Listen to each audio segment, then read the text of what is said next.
Pasko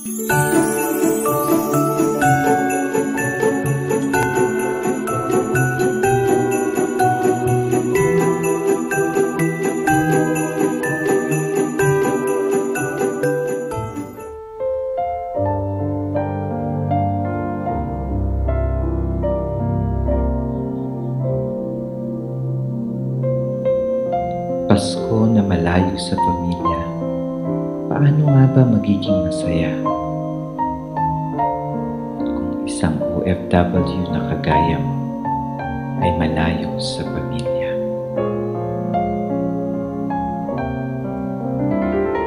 Sapat na ba na marinig ang tinig at sa video call lang magkasama? Sapat na ba na pangungulila ay hindi madama? Ilang taon ka na bang nagdiriwang mag-isa?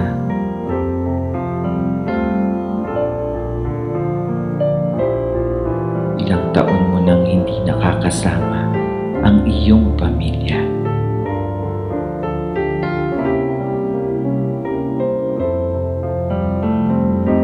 Sapat na nga ba para masabing masaya ka na hindi mo sila kasama?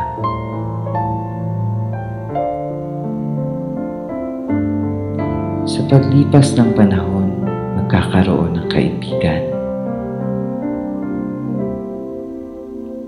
Kahit papaano, pangungulila sa pamilya ay maiibsan. Diwa ng Pasko ay nais pa rin ipagdiwang. Salo-salo, di gaya ng regalo at kasiyahan, dito na lang ba maiibsan? Pero alam niyo ba na sa likod ng mga halakhak at tawanan ay puso ng isang OFW na nagtatanong kung kailan? Kailan nga ba makakamtan na sa tuwing magdiriwang ng Kapaskuhan, si Mama, Papa, Ate, Kuya at si Bunso naman ang kasama? Kailan ba nang huli mo silang nakasama sa Noche Buena? Si Bunso ba ay bunso pa o kasing tangkad na ni Kuya? Si Mama at Papa ba ganun pa rin ang itsura o baka naman lolo at lola na? Bilang isang OFW, sana maisip mo na panahon ay tumatakbo. Kung ano ang iniwan mo nang lumisan sa ating bayan, sila pa rin ba ang iyong maaabutan? Sapat na ba na magbakasyon lang o dapat mag-ipon para sa kinabukasan? Hindi habang buhay nasa ibang bansa ka, kabayan. Dahil kaya ka naghihirap at nagsasakripisyo para pag-uwi mo ay hindi ka nalilisan sa ating bayan. Sa darating na Kapaskuhan ay maging maligaya ka, kabayan. Saang sulok ng mundo ka man, nakikipagsapalaran.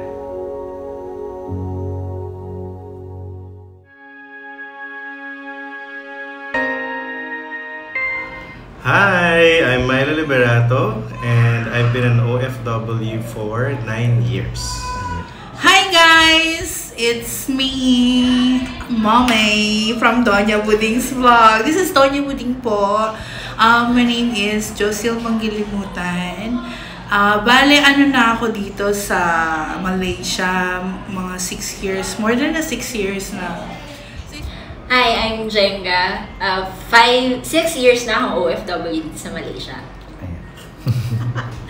Ako nga pala si Glyza Rizera Zupenite. 3 years na akong OFW dito sa Malaysia. Malaysia. Hi, ako po si Makoy. At 2 years na po akong OFW dito sa Malaysia. Hi! Ako po si Mika Paola. 8 years ng OFW.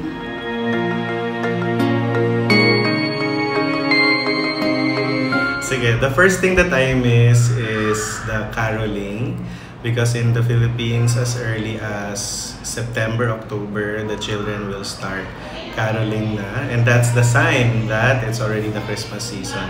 And second would be the lights. How the cities, especially where I'm from, Makati, it lights up during the Christmas season. So you know just by looking around that it's already Christmas. So isa sa mga bagay na na-miss ko sa Pinas kasi parang 6 years na rin ako hindi nag-celebrate ng Christmas. So, syempre, buhay lechon po kami sa mga hindi nakakaalam. So, yung lechon talaga, every Christmas or every any occasion, may lechon talaga. At saka yung yung nami-miss ko rin sa Pinas, parang yung caroling, yung naririnig mo yung caroling, yung ingay ng celebration, ingay na hindi nakakasakit ng tenga, kundi ingay ng mga kaligayahan na nagsasaya. Ayun. Pag Christmas, mostly family reunions, tsaka reunion sa kasama mga tropa. Ganyan. Yung literal na Paskong Pinoy, kasi unang-unang Pasko ko dito. Ayoko lang ulitin. Dahil sobrang lungkot. Oo, merong pa-event, yung mga kasama mo, yung mga kaibigan mo. Pero iba pa rin talaga yung Paskong Pinoy. Siyempre, yung unang-una yung nanay ko. Siyempre, sino ba hindi nakakami sa nanay. At pati yung mga nagagawa natin sa Pilipinas. Sa Pilipinas kasi, di ba, pag Pasko, laging yung sama-sama lahat ng kamag-anak mo, yung mga malalapit sa'yo. So, kaya yung dito sa Malaysia, naghanap na lang kami ng mga kapwa Pinoy na yung kahit pa paano, alam mo na parang may bond kayo sa isa't isa. Yung homemade hamon ni Mama Elsa, tapos yung bonding ng family, tapos yung dinner with family, yung close lang kayo lang, tapos tawanan, prayers, you know.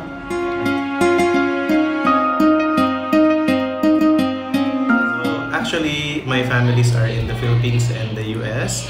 So to all my family in both countries and also the people that I consider as family all over the world, Merry Christmas, and I wish I could be with all of you this season, but obviously physically I cannot be, but I'm always praying for you, and may we all have a blessed Christmas and wonderful New Year 2020. Ayun, message ko sa family ko. Father ko nasa Manila and brother ko naman nasa Cebu. Sanay na kami naman magkalayo kasi yung parents ko rin OFW. Pero dyan lang, stay lang. Kahit saan naman kami, like ako, kahit saan ako mapunta, nasa heart ko naman lagi yung family ko. So, nafe-feel ko lang din sila kahit malayo kami.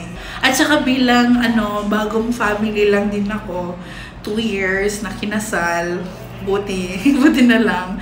So yun, message ko lang, masaya lang ako kahit wala sa Pinas. Masaya ako na kasama ang family ko, yung mga friends ko, kaming lahat ng mga OFW dito, gumagawa kami ng paraan na magsasama-sama para kahit papano may feel namin sa isa't isa ang mga wala na hindi namin na-feel dito. Yun lang po. Ano ba? Well, nami-miss ko na kayo. That's number 1. So, na-miss ko na kasi yung Christmas last year. And then, pangalawang Christmas na nawala ka sa bahay. So, Dad, Tita, sa mga kapatid ko, Jerome, Japes, and Kuya Jeric.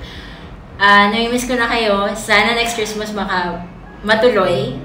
And, syempre, most especially kay Tita Tits, na-miss ko rin na ikaw, lalo na yung mga pag-aalaga mo sa amin ni Miren. Merry Christmas! Nami-miss ko na kayo. Lahat ng ginagawa ko ay para sa kanila. Kaya ako nandito dahil gusto kong magkaroon kami ng magandang buhay. Mahal na mahal ko sila. Lahat ng ginagawa ko ay para sa inyo. Konting kembot pa. Mahal na mahal ko kayo. Lalo na yung anak ko. Miss na miss kita. Pasensya na kung malayo ako sa'yo, hindi kita naalagaan, hindi kita naasikaso. Yung asawa ko rin, alam ko nahihirapan ka na dyan. Dahil pag uwi mo ng bahay, Walang nag-aasikaso sa'yo, walang nagluluto, ikaw lahat dyan. Konting kembot na lang, Han. Alam ko naman na gumagawa ka rin ng paraan dyan para magsama-sama na tayo ulit. Merry Christmas! See you soon! I love you!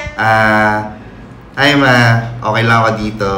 At sana this January magkita na tayo. Dadaling kita dito as I promised. And makikita mo na si Mira. Wait lang! So, malapit na akong umuwi, so magpo-for good na. So, malapit na. Kay Toby, ingat lang. Malapit na akong umuwi. Thank you.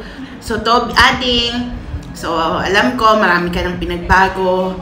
Naging mas responsable ka na kasi dumating na si D. Thank you. Konti na lang. Uwi na kami. And magkakasama na tayo ulit. Sorry kung hindi na naman tayo magkasama ngayong Pasko. Pero mabubuo na din tayo. Kasama natin si Baby D. I'll see you soon. Very soon. So, konting kiss na lang. Yun lang.